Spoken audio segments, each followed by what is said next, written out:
नमस्कार, आप देख रहे हैं इंडिया एट 9। सेना के तीनों अंगों में जवानों की भर्ती से जुड़ी अग्निपथ योजना का देश के कई इलाकों में विरोध हो रहा है। कई जगह काफी हिंसक प्रदर्शन हुए हैं। राजनीतिक दल भी इस योजना के लिए सरकार को कटघरे में खड़ा कर रहे हैं और इन सब के बीच सेना ने आज फिर इस योजना के फायदे बताए और कहा कि इसका मकसद है सेना को जोश और अनुभव का पूरा फायदा देने का। ये भी साफ किया कि ये योजना वापस नहीं ली जाएगी। सेना के तीनों अंगों के वरिष्ठ अधिकारियों की प्रेस कॉन्फ्रेंस में ये चेतावनी दी गई कि जो भी युवा तोड़फोड़ या हिंसा में शामिल होंगे उन्हें सेना में प्रवेश नहीं मिलेगा। योजना के तहत 25,000 जवानों का पहला बैच दिसंबर में सेना में शामिल होगा। ये यूथफुल प्रोफाइल आने से जो जोश और होश का कंपोनेंट है ये तकरीबन बराबर हो जाए। सेना में भर्ती से जुड़ी अग्निपथ योजना के फायदों को बताने के लिए तीनों सेनाओं के वरिष्ठ अधिकारियों की दूसरी प्रेस कॉन्फ्रेंस। देश के कई इलाकों में अग्निपथ योजना के विरोध में युवा सड़कों पर हैं। ऐसे में सेना ने प्रेस कॉन्फ्रेंस में साफ कर दिया कि ये योजना किसी भी हाल में वापस नहीं ली जाएगी। Coming to roll back of the scheme, no. And why should it be rolled back? It is the only progressive step to make the country young. Roll back करने की तो मेरे तरफ से तो आपको कोशिश करनी चाहिए कि बिल्कुल रोल बैक नहीं हो। सेना ने यह भी चेतावनी दी कि जो युवा आंदोलन में शामिल होकर तोड़फोड़ या हिंसा कर रहे हैं उनके लिए सेना में आने का रास्ता बंद हो गया है। अग्निपथ योजना के तहत सेना में शामिल होने वाले युवाओं को ये शपथ पत्र देना होगा कि वो आगजनी या हिंसा में शामिल नहीं हो रहे हैं। भर्ती से पहले युवाओं को पुलिस वेरिफिकेशन भी कराया जाएगा। जो हमारे साथ अग्निवीर स्कीम में जुड़ना चाहता है वो अपना सर्टिफिकेट देगा, प्लेज करेगा कि उसने ना तो किसी प्रोटेस्ट में हिस्सा लिया है ना ही किसी तोड़फोड़ में हिस्सा लिया है। ये प्रावधान करा गया है। आप सबको मालूम है आजकल कहीं पे भी फोटो खींचेगी और वो आधार कार्ड के साथ जुड़ेगी। Police verification is 100%। कोई नहीं आ सकता फौज में विदाउट पुलिस वेरिफिकेशन। तीनों सेनाओं के अधिकारियों ने जोर देकर यह बात कही कि अग्निपथ योजना लागू होने के ऐलान के बाद उम्र में जो छूट और आरक्षण दिया गया है वो किसी दबाव के तहत नहीं दिया गया। ये फैसला सेना ने पहले ले लिया था लेकिन ऐलान बाद में किया। सेना ने यह भी स्पष्ट किया कि अब तीनों सेनाओं में जवानों की भर्ती अग्निपथ स्कीम के जरिए ही होगी और जो भी हुआ सेना में भर्ती के लिए पहले ही मेडिकल या कोई अन्य परीक्षा पास कर चुके हैं उन्हें फिर से इस अग्निपथ योजना के तहत आवेदन करना होगा। सेना ने अग्निपथ के विरोध में आंदोलन कर रहे युवाओं को अपने साथ आने के संदेश देने के साथ साथ यह चेतावनी भी दी कि इस तरह के आंदोलन उनके सेना में कैरियर को खतरे में डाल सकता है। अब देखना यह है कि युवा इसे समझते हैं या फिर इससे बिफरते हैं। नई दिल्ली में कैमरामैन कानन पात्रा के साथ राजीव रंजन, एनडीटीवी इंडिया। कई विपक्षी दल अग्निपथ योजना को सरकार की नाकाम योजना बताने में जुटे हुए हैं। कांग्रेस ने इस सिलसिले में जंतर मंतर पे प्रदर्शन किया है। कांग्रेस महासचिव प्रियंका गांधी ने कहा है कि मोदी सरकार गरीबों और युवाओं की सुनना ही नहीं चाहती। विरोधी शक्ति को दिल्ली के जंतर मंतर पर आयोजित सत्याग्रह में प्रियंका गांधी वाड्रा समेत कांग्रेस पार्टी के तमाम बड़े नेता जमा हुए। इसमें लोकसभा और राज्यसभा के सांसद से लेकर महिला और यूथ कांग्रेस के अध्यक्ष तक शामिल रहे। प्रियंका गांधी वाड्रा ने अग्निपथ योजना को मोदी सरकार का बेतुका फैसला बताया। कहा कि कांग्रेस पूरी तरह से आंदोलनरत युवा के साथ है लेकिन हिंसा न हो। ये सरकार आपके लिए नहीं चल रही है।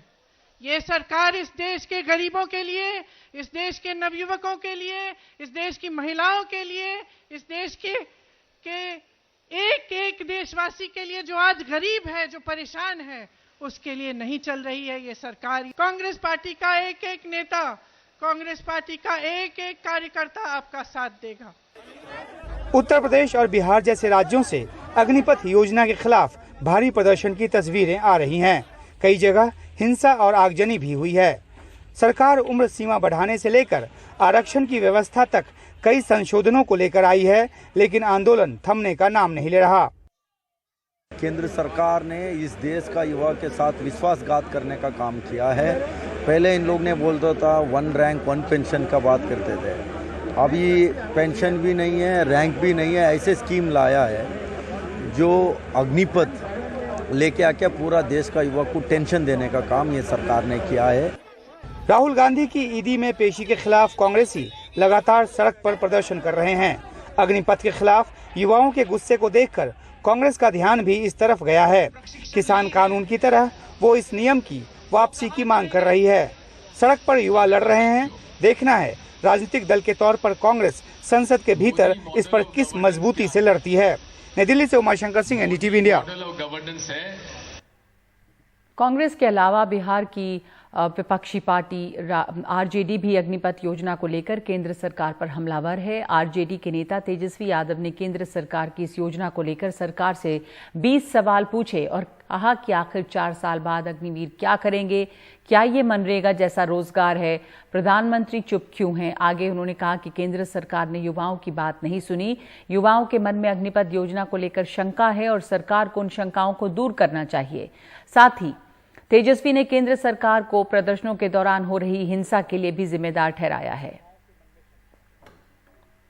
जो पहला जो सवाल है वो ये है, केंद्र सरकार बताए कि 4 साल के ठेके पर बहाल होने वाले अग्निवीरों को 1 वर्ष क्या नियमित सैनिकों की तरह 90 दिनों की छुट्टियां मिलेगी अथवा नहीं, तो सरकार जो है स्पष्ट करे। दूसरा सवाल, अग्निपथ योजना अगर न्याय संगत है तो इसमें ठेके पर अफसरों की भर्ती क्यों नहीं, केवल सैनिक ही क्यों।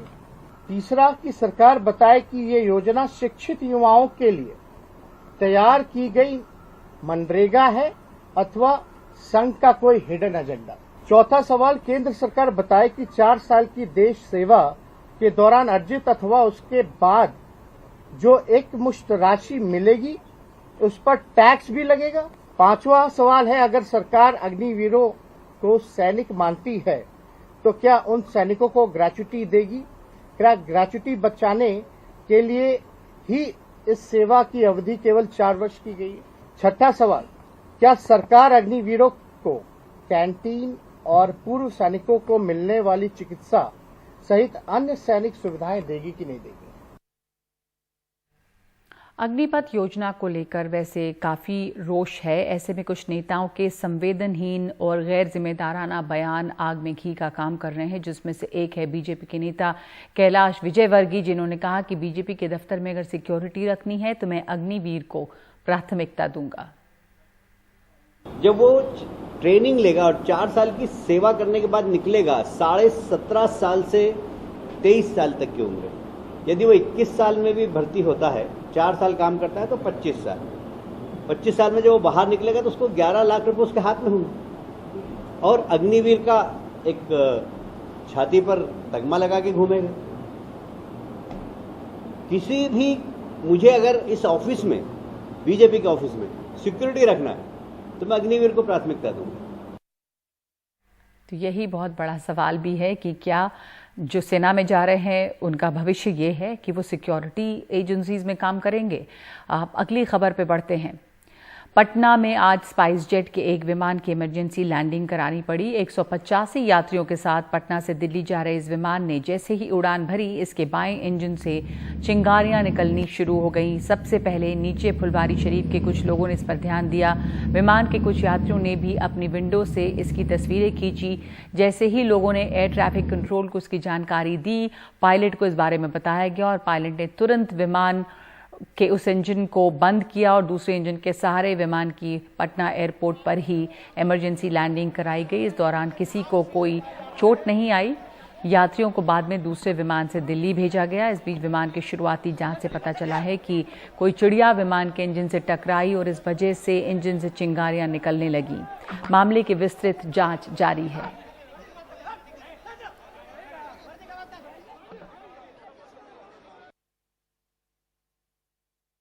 ये पटना से दिल्ली के लिए टेक ऑफ की थी।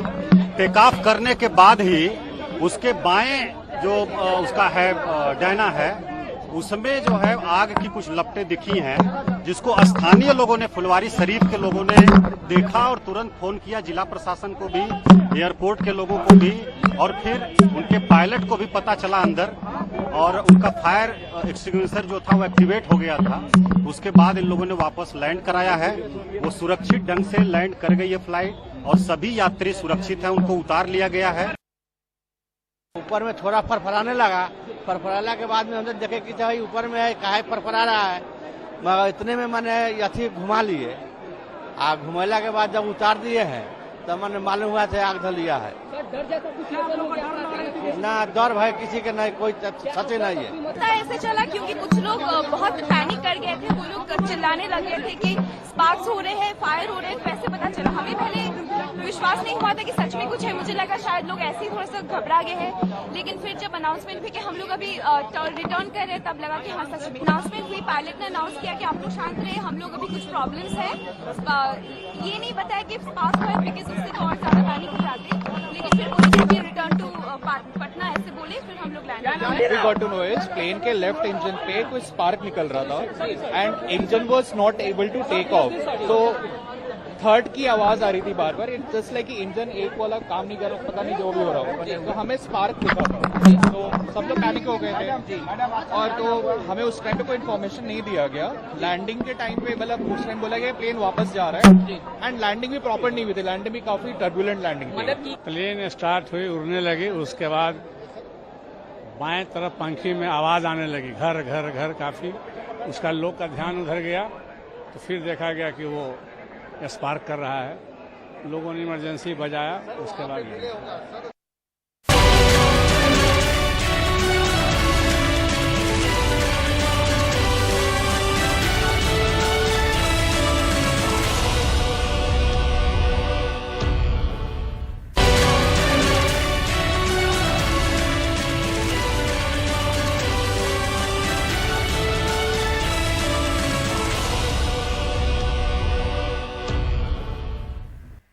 दिल्ली को आज एक सौगात मिली है। प्रधानमंत्री नरेंद्र मोदी आज दिल्ली के प्रगति मैदान में इंटीग्रेटेड ट्रांजिट प्रोजेक्ट का उन्होंने उद्घाटन किया है। इस प्रोजेक्ट के तहत बनी सुरंग के खुलने से रिंग रोड के रास्ते सेंट्रल दिल्ली आना आसान हो जाएगा। पूर्वी दिल्ली, नोएडा और गाजियाबाद से इंडिया गेट और सेंट्रल दिल्ली के बाकी इलाकों तक आसानी से पहुंचा जा सकेगा।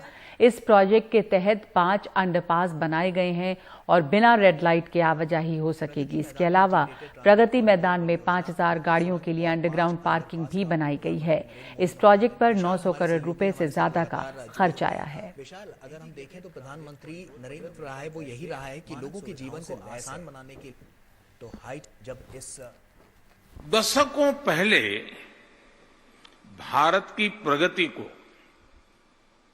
भारतीयों के सामर्थ्य, भारत के प्रोडक्ट्स, हमारी संस्कृति को शोकेस करने के लिए प्रगति मैदान निर्माण हुआ था।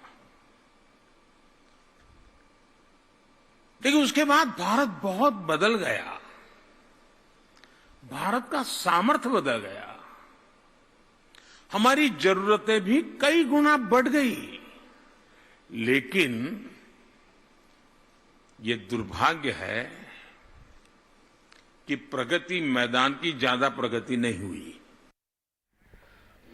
और 100 से ज्यादा अफगान सिखों और हिंदुओं को ई वीजा दिया गया है। सरकारी सूत्रों के हवाले से ये खबर आई है और इसके मुताबिक भारत ने प्राथमिकता से ई वीजा दिया है। कल काबुल में गुरुद्वारे के पास हुए 3 धमाकों में 2 लोगों की मौत हुई थी और 3 लोग घायल हुए थे। हमले के दौरान 2 बंदूकधारी गुरुद्वारे में घुसे थे।